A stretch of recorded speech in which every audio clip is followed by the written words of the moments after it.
বর্তমানে কিন্তু আমাদের প্রত্যেক বাঙালির ঘরে রাতের খাবারে কিন্তু এই রুটি যোগ হয়ে গেছে। কারণ আমাদের স্বাস্থ্য ভালো রাখার জন্য আমরা কিন্তু এখন রাত্রেবেলা করে রুটি খাওয়া শুরু করে দিয়েছি।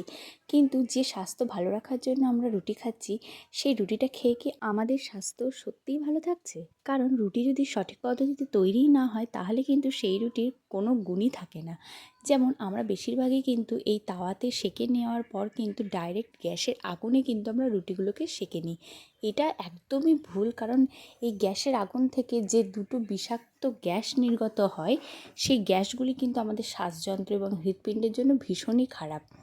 তো আমি তাই বলবো যে রুটি যদি ওইভাবে না সেঁকে এই যে আমি যেভাবে বানাচ্ছি এইভাবেও যদি বানাও, এতে কিন্তু রুটি যেমন নরম থাকে তেমনি কিন্তু এর যে পুষ্টি বা গুণাগুণ মান সেটা কিন্তু বজায় থাকে। আর আমি তো রুটি প্রথম থেকে একদমই করতে পারতাম না, কোনো দিনই রুটি আমি করতে পারতাম না। এখানে মানে বিয়ের পর এসে কিন্তু আমার রুটি করা প্রথম শেখা, আর এই শেখাটা কিন্তু আমি সঠিক পদ্ধতিতেই শিখেছি, কারণ আমি আমার শাশুড়ি মাকেও এইভাবেই রুটি করতে দেখেছি, আর আমিও এইভাবেই রুটি করতে শিখেছি। তবে হ্যাঁ, এইভাবে রুটি করতে হয়তো একটু সময়টা বেশি লাগবে, কিন্তু ওই যে ভালো কাজে তো একটু সময় লাগেই। সময় বেশি লাগলেও এই রুটির কিন্তু গুণাগুণ মান এবং পুষ্টি একদম বজায় থাকে। এটা একদম শরীরের জন্য কিন্তু খুবই উপকার। তো তোমরা কারা কারা এইভাবে রুটি ভাজো সেটা কিন্তু অবশ্যই কমেন্ট করে জানিও।